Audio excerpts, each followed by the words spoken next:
ganas berarti sudah dikatakan dengan kanker atau penyakit kanker. Nah, sel kanker ini bisa berpindah dari bagian tubuh yang lain melalui pembuluh darah atau metastasis. Nah, ini adalah contoh tumor yang tumbuh di belakang punggung Bapak Ibu. Nah, ini benjolannya kurang jelas ya. Jadi kalau sudah ada benjolan di sekitar tubuh Bapak Ibu, segera periksakan ke rumah sakit sebelum terlambat ya. Nah, tumor juga bisa tumbuh di tangan seperti ini ya. Awalnya hanya satu tumor. Ini sudah berpindah ke bagian tubuh yang lain melalui pembuluh darah atau metastasis. Sudah pernah lihat pasien seperti ini, Bu? Benjolan di badannya? Ya, belum. Nah, ini tumor di belakang leher atau benjolan di belakang leher. Nah, tumor juga bisa tumbuh di pundak seperti ini, ya. Ya, tumor juga bisa tumbuh di mata seperti ini. Sekilas kita lihat seperti mata katarak, tapi tidak sedang katarak melainkan tumor di mata. Nah, ini adalah daging penumpang. Bahasa medisnya lipoma, ya. Nah, ini adalah proses pengangkatan lipoma melalui jalan operasi. Ini adalah hasilnya yang sudah diangkat. Kenapa disisipkan warfarin? Karena mengingat biayanya sangat mahal. Nah, kita masuk ke faktor pemicu kanker. Ya, faktor pemicu kanker di sini ada 4. Yang pertama, genetik atau keturunan. Ya, jadi jika ada silsilah keluarga Bapak Ibu, entah itu kakek atau nenek yang sudah menderita penyakit kanker, maka kita silakan masuk Ibu, ya. Maka kita generasinya, kita anaknya lebih berpotensi terkena penyakit kanker. Karena penyakit kanker ini bisa diturunkan melalui air susu ibu pada waktu menyusui, ya. Jadi penyakit kanker ini keturunan Ibu, ya. Ya, jadi kalau ada keluarganya yang sudah menderita penyakit kanker, maka kita generasinya, keturunannya lebih berpotensi terkena penyakit kanker. Karena penyakit kanker ini bisa diturunkan melalui air susu ibu pada waktu menyusui. Juga bisa diturunkan melalui cairan air mani bapaknya pada waktu berhubungan, ya. Jadi semuanya bisa menurunkan ke anaknya. Nah,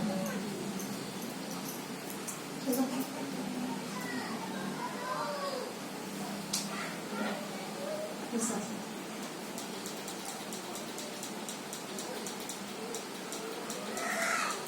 Nah, kemudian faktor pemicu yang kedua yaitu faktor fisika atau kimia. Nah, faktor kimia itu sendiri ya seperti polusi udara. Ya, jadi ibu, kalau suami ibu merokok, jangan terlalu dekat ya, karena lebih berbahaya perokok pasif dibandingkan perokok aktif. Nah, suami-suami juga ya, kalau merokok ya bergaul dengan istri ya. Nah, kemudian faktor fisika, pancaran gelombang elektromagnetik yang dihasilkan oleh suatu benda. Kira-kira benda apa yang menghasilkan radiasi Bapak Ibu? HP, betul sekali. Jadi pemakaian handphone atau menelpon lebih dari 30 menit membuat telinganya terasa apa Bapak Ibu? Panas. Selain panas apa lagi? Sakit. Apalagi berdengung ya, atau nyut-nyut di sekitaran telinganya.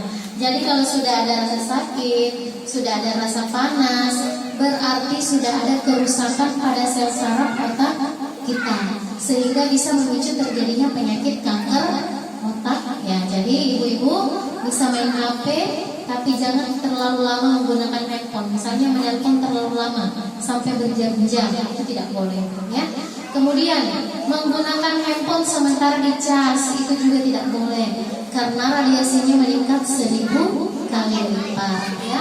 Nah, kemudian faktor pemicu yang ketiga yaitu makanan dan minuman yang mengandung zat karsinogen ya. Contohnya makanan yang sudah ada formalinnya ya. Jadi formalin ini biasa digunakan di rumah sakit sebagai apa Bapak Ibu? Pengawet jenazah. Tapi banyak oknum-oknum yang tidak bertanggung jawab mencampurkannya ke dalam makanan. Ya. Makanan apa yang sudah ada pengawetnya Bapak? Coba, bukan apa kira-kira? Mie instan ya. Kenapa dia awet? Karena sudah ada pengawetnya. Santan kara ya. Kenapa bisa bertahan lama? Karena sudah ada pengawetnya. ikan sarden, ya. Kenapa bertahan lama? Karena sudah bertahan di dalam kemasan kaleng, ya. Coba kalau kita masak ikan sendiri, pasti keesokan harinya sudah basi, ya. Jadi kemudian ayam potong sudah ada yang diawetkan, ikan kering, ya. Kemudian nugget, sosis dan sebagainya, ya. Bisa dikonsumsi tapi jangan berlebihan, ya, karena sudah ada satu pengawetnya. Sekarang sudah banyak oknum-oknum yang tidak bertanggung jawab, Ibu, ya. Beras sudah ada yang dibuktikan, ya. Berasnya putih sekali, itu tidak, ya. Nah, kemudian contoh kedua yaitu pemanis buatan, yang tidak boleh, harus dihindari, ya, pemanis buatan. Kemudian pewarna buatan tidak boleh, ya, harus dihindari karena bisa berisiko terkena penyakit tumor dan kanker. Kalau kita terlalu sering mengkonsumsi yang namanya pemanis, ya, pewarna dan lain sebagainya. Nah, kemudian contoh faktor pengujian keempat, cara pengolahan dan penyajian makanan yang salah. Bapak Ibu sering masak nasi menggunakan apa di rumahnya? Rice cooker. Ada menggunakan kompor, tungku, ya. Jadi penggunaan kompor, tungku, rice cooker itu tidak salah, ya. Tapi saya akan menjelaskan bagaimana cara masak nasi menggunakan rice cooker yang benar. Apabila kita mencolok rice cooker selama 24 jam, maka keesokan harinya nasinya berubah warna menjadi kuning, ya. Nasi yang berwarna kuning sudah mengandung jamur. Nama jamurnya adalah Aspergillus flavus. Jika dikonsumsi dalam jangka panjang, bisa berisiko terkena kanker hati dan juga kanker usus. Jadi ibu-ibu, di waktu nasinya ibu sudah masak menggunakan rice cooker, dicabut colokan rice cookernya. Jangan dicolok terus sampai nasinya berwarna kuning, ya. Apalagi biasanya ibu-ibu yang kreatif mendaur ulang nasi tersebut menjadi nasi goreng. Karena dijemur, dijadikan keripik, ya, tidak boleh. Sebaiknya dibuang saja kalau sudah kekuningan nasinya, ya, seperti itu. Nah, kemudian pemakaian minyak goreng yang sudah kehitaman, kecoklatan sebaiknya dibuang, ya. Mungkin karena pengiritan dia simpan terus, ya, tidak boleh. Kalau sudah hitam harus dibuang karena sudah mengandung zat radikal bebas. Ini juga bisa berisiko terkena kanker hati dan juga kanker usus, ya. Nah, ini ada beberapa penderita kanker yang bisa dilihat, ya. Untuk baris pertama, kanker leher rahim, kanker badan rahim, kanker indung telur, kanker payudara bisa diderita oleh ibu-ibu, ya.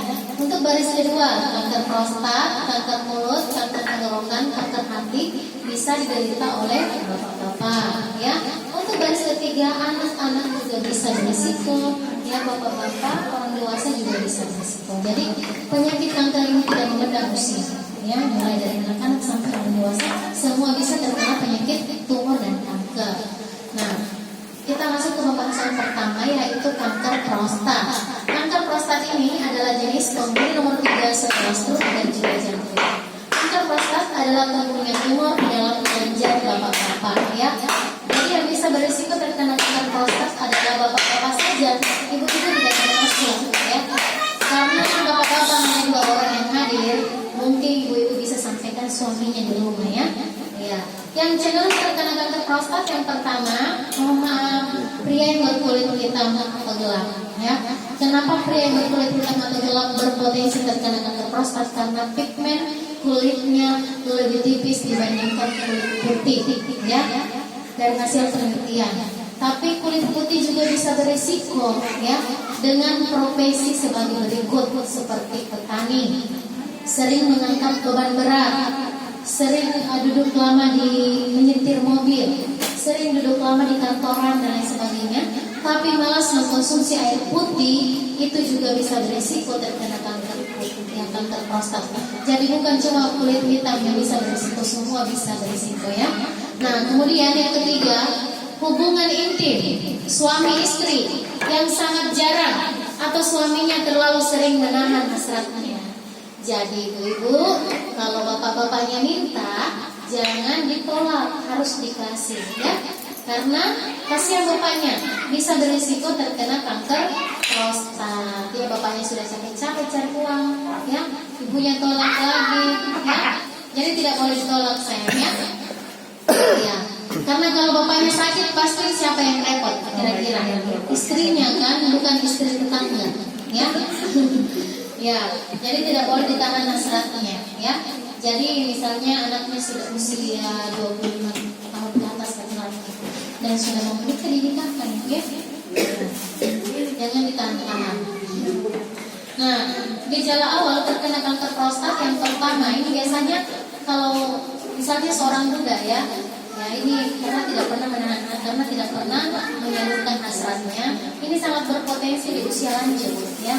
Jadi dampaknya belum dirasakan di usia sekarang atau di usia muda, rata-rata di usia 40 tahun ke atas ya. Jadi gejala awalnya yang pertama, susah buang air kecil atau terlalu sering buang air kecil, tersumbat ya. Sedikit-sedikit menetes-menetes, tidak tuntas, tidak puas ya. Kalau sudah ada gejala pada suami ibu, segera periksakan ke rumah sakit sebelum terlambat ya. Kemudian sering sakit di bawah pusat ya, di pergelangan pahanya sampai di belakang punggungnya. Nah ini yang sudah mengalami stadium lanjut atau sudah mengeluarkan darah di kemaluannya ya, jadi dia bertahap ya. Kalau sudah stadium lanjut berarti sudah mengeluarkan darah ya. Jadi kalau sudah mulai putus-putus kencingnya jangan disepelekan bapak-bapak ya, karena itu adalah gejala kanker prostat. Nah ini perjalanan dari kanker prostat. Ini ada seorang bapak-bapak menekan di bawah pusatnya. Nah apabila kita tekan di bawah pusat ya berarti sudah ada rasa nyeri atau rasa sakit, berarti sudah ada gejala kanker prostat. Bapak bisa berdiri kan, kita cek. Bapak ibu ini bisa berdiri kan, kita cek. Bisa berdiri Pak, di tempatnya saja ya, berdiri ya, bisa berdiri. Kita cek ya, tekan masuk di bawah pusat Pak. Tapi hanya bapak-bapak yang berdiri saja. Bisa Pak, jangan sampai sudah ada gejala ya. Iya, kita tekan masuk. Kalau ada rasa nyeri, ada rasa sakit, tekan keras Pak ya, berarti sudah ada gejala kanker prostat di bawah pusat Pak ya. Tekan keras. Bagaimana rasanya Pak? Tidak ada, aman. Berarti servisnya ibunya bagus dulu Pak ya. Tekan keras Pak. Ya, silakan duduk ya. Aman. Rasa-rasa di usia, rata-rata di usia lanjut yang bisa berisiko terkena kanker prostat ya. Nah ini adalah penampungan air kencing bapak-bapak. Ini adalah kelenjar prostat yang berwarna orange, yang bergelantungan ke bawah. Ada yang tahu tuh? Lolo. Penis ya. Ini testis ya. Ya, atau telurnya bapak-bapak yang 2 biji ya. Nah, ini sudah mengalami pembengkakan di kelenjar prostatnya. Ya, coba dibandingkan Bu ini dengan ini jauh berbeda kan? Ini sudah mengalami sumbatan ya. Ini sudah bertambah sumbatannya sampai ke usus. Ini sudah tertutup total. Nah, ini pasiennya sudah mengeluarkan darah karena saluran kencingnya sudah tertutup atau sudah tersumbat total. Makanya pada saat kencing dia paksa, maka mengeluarkan darah. Ya, fungsi dari kelenjar prostat ini mengeluarkan air mani dan pelicin. Ya, kita masuk ke ibu-ibunya. Kenapa di sini dikatakan waspada ibu-ibu? Karena penyakit kanker serviks adalah pembunuh nomor 1 di Indonesia bagi kaum perempuan. Nah, saking maraknya, Ibu Ani Yudhoyono melakukan perempuan melawan kanker di Jakarta sejak 6 Oktober tahun 2019. Nah, Ibu Ani Yudhoyono juga sudah almarhum ya, menderita kanker darah atau leukemia. Nah, ini adalah alat reproduksi perempuan. Di mana di sini ada 3 bagian yang paling rentan terkena penyakit kanker di daerah rahim ibu-ibu. Yang pertama di leher rahim, yang kedua di badan rahim, yang ketiga di endom telur atau di ovarium. Nah, 3 bagian ini yang paling rentan terkena penyakit kanker di daerah rahim ibu-ibu. Saya akan menjelaskan di bagian leher rahim ini yang diderita oleh Julia Perez ya. Wanita yang berisiko tinggi terkena kanker yang ada di leher rahim atau serviks yang pertama, wanita yang sering bergonta-ganti pasangan. Aman ibu?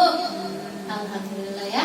Yang kedua, wanita yang melakukan seks bebas atau menikah di bawah 16 tahun. Tidak boleh menikah dini sayang, karena rahimnya belum matang, belum siap untuk dibuahi.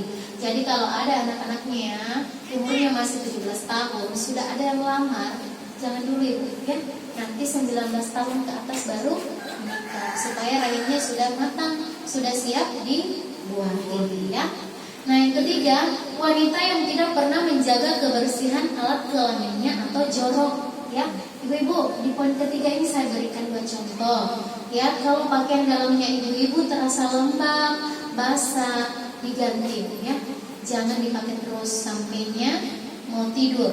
Kalau bisa diganti karena takutnya ada kuman, ada bakteri ya yang bisa berisiko terkena kanker leher rahim atau cervix. Yang kedua, maaf ya, panjang bulu-bulu kemaluannya ibu-ibu.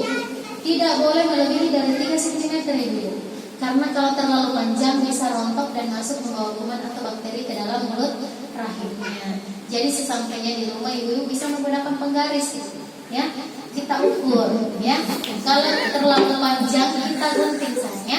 Digunting jangan digundul ya. Dicukur saja, dirapikan, jangan digundul. Karena bulu-bulu itu ada fungsinya ibu. Tapi kalau terlalu panjang juga bisa berisiko terkena kanker leher rahim atau cervix ya. Jadi harus dicukur dan dirapikan. Tidak boleh juga digundul sampai botak karena tidak ada pelindungnya ibu ya. Seperti itu. Nah makanya itu kalau kita operasi sesar itu harus dicukur bulu-bulunya ibu ya, supaya tidak ada bulu-bulunya masuk ikut ya, seperti itu. Tapi kalau kita yang bukan operasi harus dicukur saja dan dirapikan saja ya. Nah yang kedua, wanita yang berisiko tinggi terkena kanker yang ada di badan rahim. Yang pertama, wanita yang tidak pernah melahirkan. Ada di sini ibu yang tidak pernah melahirkan ya. Yang tidak pernah melahirkan juga bisa berisiko. Yang sering melahirkan 1 tahun 1 anak juga bisa berisiko. Bagaimana ibu aman? Ada yang setiap tahunnya 2 anak? Tidak ada. Jadi tidak boleh sayangnya, harus ber-KB ya. Yang ketiga, wanita yang berisiko tinggi terkena kanker yang ada di dalam telur atau di ovarium. Yang pertama, penggunaan alat kontrasepsi pil KB melebihi dari 5 tahun. Ibu-ibu jangan menggunakan pil KB ya, karena pil KB itu mengendap di dalam rahim. Bisa menggunakan, tapi kalau melebihi dari 5 tahun tidak boleh ya, karena pil mengendap di dalam rahim. Kelahiran anak keduanya nanti ari-arinya susah keluar karena ari-ari menempel di sisa-sisa pil ya. Jadi bisa menggunakan pil, tapi kalau dalam jangka panjang juga tidak boleh ya. Jadi alat kontrasepsi yang paling bagus itu spiral karena tidak ada hormonnya. Selain daripada spiral semua ada hormonnya ya. Nah kemudian yang kedua, wanita yang terus bekerja shift di malam hari atau ibu-ibu yang sering begadang tidak boleh ya. Karena ibu-ibu yang sering begadang bisa berisiko terkena kanker indung telur atau di ovariumnya. Yang ketiga, tumbuhnya tumor di dalam indung telurnya. Nama tumornya adalah miom dan juga kista. Pernah dengar miom ibu? Kista? Ya. Miom ada yang tahu? Miom adalah daging yang tumbuh. Kista adalah gelembung, cairan, darah dan juga nanah. Nah ini pasien kanker cervix itu, dimana kemauannya sudah luka. Ya saya kasih balik saja dulu ya laptopnya supaya bisa lihat ya. Ini kanker cervix yang sudah luka ya. Ini yang sudah berjamur ya. Ini yang sudah ditumbuhi polip atau bintik jerawat. Ini karena sering menggundul bulu-bulu kemaluannya, sering bergonta-ganti pasangan, banyak faktor pemicunya ya. Malas mengganti pakaian dalamnya atau faktor keturunan atau pola makannya sehari-hari yang tidak dijaga ya. Ini sudah tertutup total. Awalnya ini hanya bintik jerawat, sangat gatal ya, bisa infeksi dan iritasi dan bisa tertutup seperti ini ya. Kalau sudah seperti ini kira-kira masih ada fungsi Bapak? Ya, bagaimana Bapak? Tidak ada lagi, tapi harus sayang istri toh Pak ya, sampai mau memisahkannya. Karena masa pada saat dalam istrinya sehat saja nggak boleh sayang ya. Jadi harus sayang juga di waktu sakit ya. Nah, ini adalah perbandingan gambar rahim normal dan gambar rahim yang sudah ada kista di dalamnya ya. Nah, ini pasiennya sakit atau hamil. Ini sakit, sudah divonis kista ovarium, di mana isi perutnya bukan janin, bukan bayi, melainkan gelembung, cairan, darah dan juga nanah. Nah, ini yang sudah meletus ya. Jadi kistanya itu berupa gelembung, cairan, darah dan juga nanah. Ini ini pasiennya tidak bisa tertolong lagi karena kistanya pecah sendiri tanpa operasi. Ya seperti balon meletus sendiri. Ya. Nah ini yang berhasil diangkat, ini beratnya 6 kg. Ya, ada yang 4 kg. Ya, ini mioma rahim. Dia berupa daging yang tumbuh di dalam rahim. Jika dipotong-potong masih membentuk seperti segumpalan daging. Nah ini pasien kanker serviks, di mana di baju merah pasiennya nampak muda, di baju putih sudah nampak menua pasiennya. Jadi meskipun usia kita masih muda, kalau kita sudah digerogoti yang namanya kanker serviks, tetap nampak menua pasiennya. Ya, jadi meskipun usianya masih muda, kalau dia sudah diponis kanker serviks, tetap kelihatan menua atau nampak tua. Nah ini yang berhasil diangkat yang beratnya mencapai 40 kg ya. Ini kista ya. Coba kita bayangkan ya, kalau kita angkat beras 40 kg, bagaimana kalau di perut ibu ya? Pasti berat sekali ya. Anak saya 3 kilo ibu ya. Anaknya bayi itu 3 kilo ini melebihi dari beratnya bayi ya. Nah jadi kita masuk ke gejala-gejala kanker yang ada di rahim. Yang pertama, keputihan yang terus menerus. Ibu, ya perlu saya tekankan, ibu-ibu yang sudah aktif melakukan hubungan suami istri sudah bisa berisiko terkena kanker rahim. Gejala awalnya yang pertama keputihan yang terus menerus. Yang kedua, setelah melakukan hubungan intim keluar cairan berwarna kecoklatan bercampur darah ibu. Ya, jadi ibu bisa cek setelah melakukan dengan suaminya. Kita bisa menggunakan tisu atau celana dalam yang berwarna terang. Kita usap. Kalau cairannya putih kekuning-kuningan berarti normal. Tapi kalau cairannya sudah kecoklatan berarti itu sudah ada gejala kanker rahim. Ya. Yang ketiga, sering iritasi di sekitar alat kelaminnya atau gatal-gatal ya. Nah, bagaimana cara kita mendeteksi apakah rahim ibu masih normal atau tidak? Cukup kita melakukan pemeriksaan pap smear atau pemeriksaan ini. Sudah ada ibu yang melakukan pemeriksaan pap smear? Ini sudah ada di puskesmas, sudah ada di rumah sakit. Seperti ini pemeriksaannya ya, di mana dimasukkan spekulum cucur bebek ke dalam mulut rahimnya ibu-ibu dan diambil stempel cairannya di dalam dan kita cek di laboratorium. Hasilnya sangat akurat ibu-ibu ya. Bintik 1 normal, bintik 2 dan 3 sudah positif kanker rahim. Ini 2 kali 1 tahun dilakukan, setiap 6 bulan 1 kali ya. Ini kalau di Makassar programnya gratis ya, Sulawesi Selatan. Yang bisa saya tidak tahu ya. Nah, kita masuk ke kanker payudara ya. Wanita yang berisiko tinggi terkena kanker yang ada di payudara yang pertama, wanita yang tidak mau menyusui bayi. Semua menyusui Bu. Ya. Ya, yang kedua, wanita yang